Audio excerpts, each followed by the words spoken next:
BOOKfighters, it's Wednesday, it's Sarah, and I really hope that you can see me because I'm trying to use the back camera because Dan said that one works better. So, hopefully you can see me, hopefully you can hear me, I don't know. Yeah. So, this past week, I was planning to read The Bermuda's Triangle by Maureen Johnson, which I'm not going to read next week either.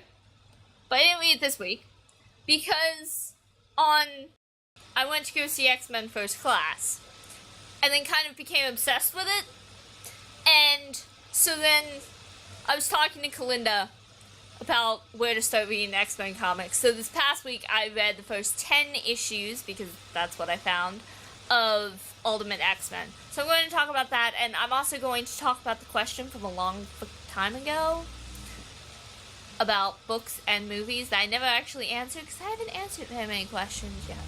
So I'm going to do that now. And I'm also going to actually respond to some questions. Okay, so the question from a while ago was, are there some things that are better told in movie format than in book format? And like I've said in some of the ones, I'm really interested in varying kinds of storytelling that's not necessarily just books, and how, to me, it's all forms of art are kind of the same thing, just expressed in different ways. I mean, obviously not saying the whole thing, but it's all the same and related, but in different medium. And I'm going to answer this question by not actually answering this question, because I was thinking about this, and this is why I never answered it, plus I forgot, that I can't really think of anything. I mean, the only thing that comes to mind that I could say necessarily the movie was better, to me at least, that I have experience with the movie and the book, that's not true in a lot of cases, that I think the movie was better, was probably, Katie's gonna hate me for this, Lord of the Rings, because it cut out the tangents that make it so that I can't get through the Lord of the Rings books. But as I haven't finished them, I don't feel that I can say that. So I'm going to answer the question again by also saying I can't answer the question again. And this isn't talking about books at all, even, because it's talking about movies and comics. Now, I haven't seen all of the X-Men movies. I haven't seen Last Stand of Wolverine. And I've only read 10 comics. So I can't say which is better, obviously, until I've consumed all of it, and then I can maybe make a judgment on which is better. But the thing that was interesting for me is not so much, is the movie better than the book, or the book better than the movie, but how is the story told differently through the various mediums? Because it has to be told differently through various mediums, because the mediums are different. Wow. What's interesting for me is the way that the conflict in there is between, for the most part, not always, but it's between Charles Xavier, Professor X, and Eric Lehnsherr, who's Magneto. And they're friends in all of the versions that I've encountered so far. First two movies, First Class, and first 10 issues of Ultimate. They start out their friends. Now, in my interpretation of it, and in a lot of people's interpretation of it, especially for the movies, especially for First Class, but also in Ian McClellan's head version of the movies he was in, they're also in love with each other. They're also lovers. But the interesting thing to me is the relationship between them, and how neither of them is right, and neither of them is wrong. Which is why it's interesting for me. I don't really like things where the villain... I mean, there are some exceptions, like Harry Potter. Voldemort's pretty much wrong. Like, Voldemort's wrong. But Voldemort's not the interesting villain in Harry Potter. The interesting sort of villain is the lesser villain the Ministry, because they're not completely wrong. Dumbledore isn't always completely right. He ended up being right in the end, but his methods were certainly questionable. Grindelwald did a lot of things that were wrong, but Dumbledore, at least in the beginning, found them justifiable. Spoiler alert. I'm assuming on this channel everyone's read Harry Potter. So, yeah. So the interesting thing for me is, now, I have a tendency to lean a bit more towards Magneto's side, which is why it kind of gets annoying sometimes. And they'll be like, yes, Magneto's evil. And I'm like, no, he's not. But the interesting thing for me is that none of it is black and white. It reminds me of Buffy in a way. How in there is a lot of times in a lot of Buffy analysis, they talk about how in Buffy and in a lot of Joss Whedon's work, it's very morally ambiguous.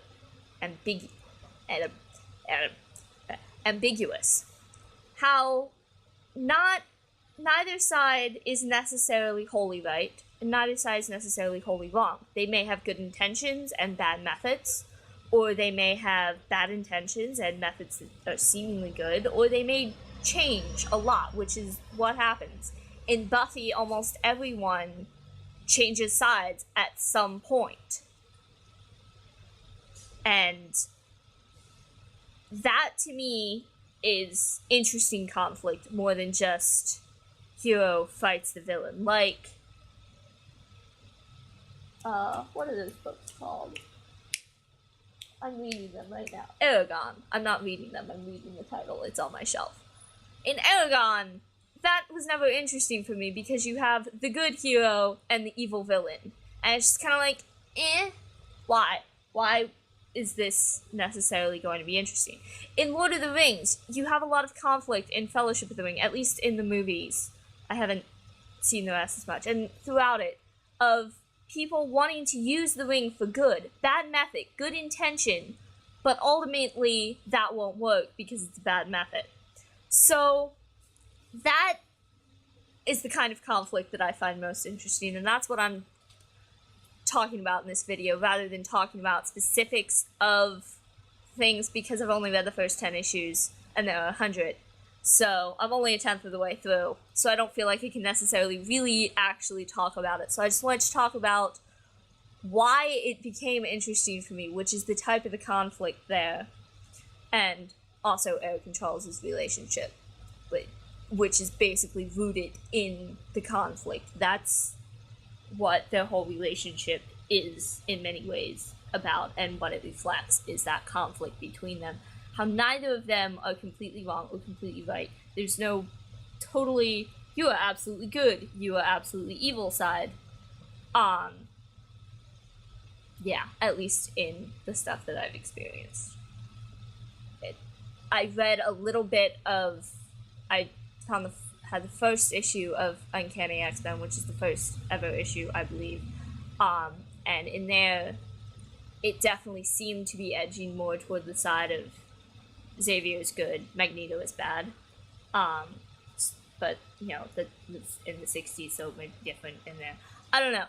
But, yeah. So, my question for all of you this week is, what kind of conflicts in storytelling do you find the most interesting? Yeah. Oh, I forgot to point this out before. I have my X-Men shirt on, I just got to say. I hope you can see this. But yeah, it says some telepath man that'll Bender's hate was never an option. Well, get over it, hate was never an option. But yeah, I like this shirt a lot. Anyway, Dan's question in his last video. I didn't really understand it, and then I had Dan explain it to me. I still don't totally understand it, because I've never read The Great Gatsby. And Katie explained it by relating it to Paper Towns. I still don't totally understand it. Because in Paper Towns, it was someone else's perception, whereas I think what Dan is talking about is your perception of yourself. So I would say no, our perceptions of ourselves don't make our identities, but they can influence them, because the attitude that you have about yourself, which is definitely going to be influenced by your perception of yourself, will have an effect on the way that you act and the way others see you. But I would still say that that's not necessarily going to make your identity. For instance, I'm trying to think of a for instance here.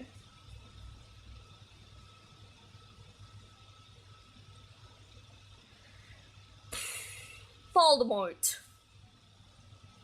Go with the easy one. Voldemort thinks that what he's doing is right. I never, in reading Harry Potter, got the impression that Voldemort thinks he is evil. He thinks that what he's doing is correct. Those who follow him, some of those who follow him, the super loyal ones, Bellatrix, she thinks he's absolutely correct. But that doesn't make them good guys. I don't know if I'm missing the point here. I might be. But yeah, that's my answer. It influences, but doesn't necessarily make your identity. Because, if you have a perception of yourself that's completely false, then obviously that's not right. So, yeah. Radio is really, really strange.